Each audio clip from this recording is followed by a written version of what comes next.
இருந்தாலும் நீ பரீட்சை எழுதணும்னு வந்திருக்க பாத்தியா? உன் சின்சியாரிட்டிய நான் ரொம்பவே பாராட்டுறேன்பா. வா வா, மெதுவா உட்காரு. அப்படி சார். என்னப்பா? உங்க கையால பிள்ளையார் சொல்லி போட்டு கொடுங்க சார். பேனா புடிச்சு பிள்ளையார் சொல்லி போட முடியாத நீ எப்படிப்பா இந்த பரீட்சை எழுத போற? இல்ல சார், மாதா பிதா குரு தெய்வம்னு கேள்விப்பட்டிருப்பீங்க. ஆமா. தெய்வமான பிள்ளையார் சொல்லிய குரு கையால போடணும்னு மாதா பிதா சொல்லியிருக்காங்க சார். போதும்பா போதும், நீ ஒண்ணுமே சொல்ல வேண்டாம். எனக்கு அழுகையே வந்துரும் போல இருக்குப்பா. பிள்ளையார் சொல்லி என்ன ஓமே போட்டுறேன். எழுது. ஆமா, சாரி வெரி சாரி. இவ்வளவு நல்ல பையனா இருக்கியே, மார்ச்ல ஏன்பா கோட்டை விட்ட? சரியான சூப்பர்வைசர் வரல சார். என்ன சொல்ற? அவரு உங்களை மாதிரி ஓம் போட்டு தர மாட்டேன்னு சொல்லிட்டாரு சார். இடியட். நீ எழுது ராஜா, எழுது.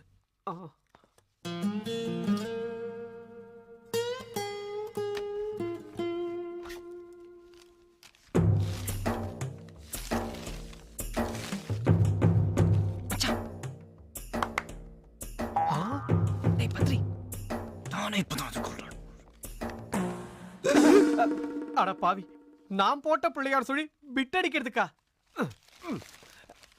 இந்திய பொருளாதாரம் கீழே இருக்கு, அது ஏற்கனவே கீழே தாண்டா இருக்கு. அட பாவி, உடம்புல எங்கெங்க பிட்டு வச்சிருக்கேன்னு பிட்டுக்கே அட்டவணை போட்ட முதல் ஸ்டூடெண்டே நீ தாண்டா. Stand up on the bench. Tirupati உண்டிய திருப்பி கொட்டின மாதிரி இப்படி கலகலன்னு கொட்டுத, படிச்சு கிழிச்சிருக்கேடா நீ. அசோக பேரரசு அவுரா ஜட்டிக்குள்ள இருக்கு. எங்கடா ஜட்டி? எவ்வளவு பெரிய அசோக பேரரச ஜட்டிக்குள்ள அடக்கிட்டியே. அவுரா அவுரா உடனே அவுக்குறேன் ஐயா. அது என்னடா பேர் அவுரா? சார், எங்க அப்பா வந்து ரயில்வேல ஒர்க் பண்றாரு. எங்க அம்மா திடீர்னு பிரெக்னன்ட் ஆயிட்டாங்க. மதுரையில இருந்து சென்னைக்கு ட்ரான்ஸ்ஃபர் ஆகி வரும்போது ட்ரெயின்லயே நான் பிறந்துட்டேன். அதனால ட்ரெயின் பேர் அவுராவே எனக்கு வச்சிட்டாங்க. பொறப்பே சரியில்லையே. எட்ரா கைய.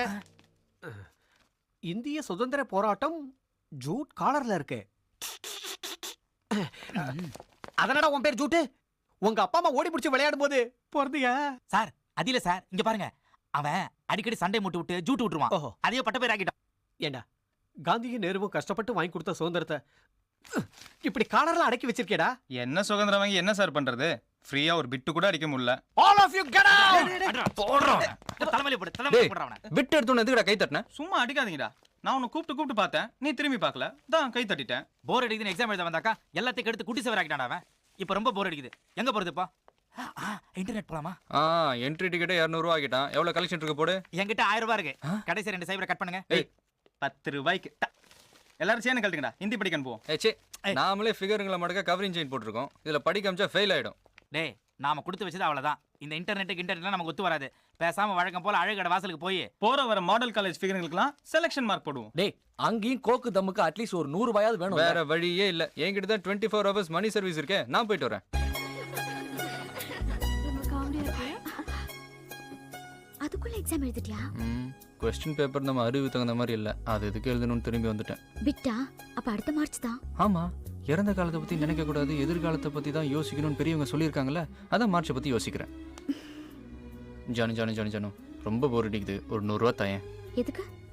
இன்டர்நெட்டுக்கு போய் அழகு கடை வாசல்ல உட்காந்து வெட்டி பசங்களோட சேர்ந்து வெட்டி கதை பேசவா? நீ கொடுக்காதே. ஏய், தரமாட்டேன். மாட்டேன்.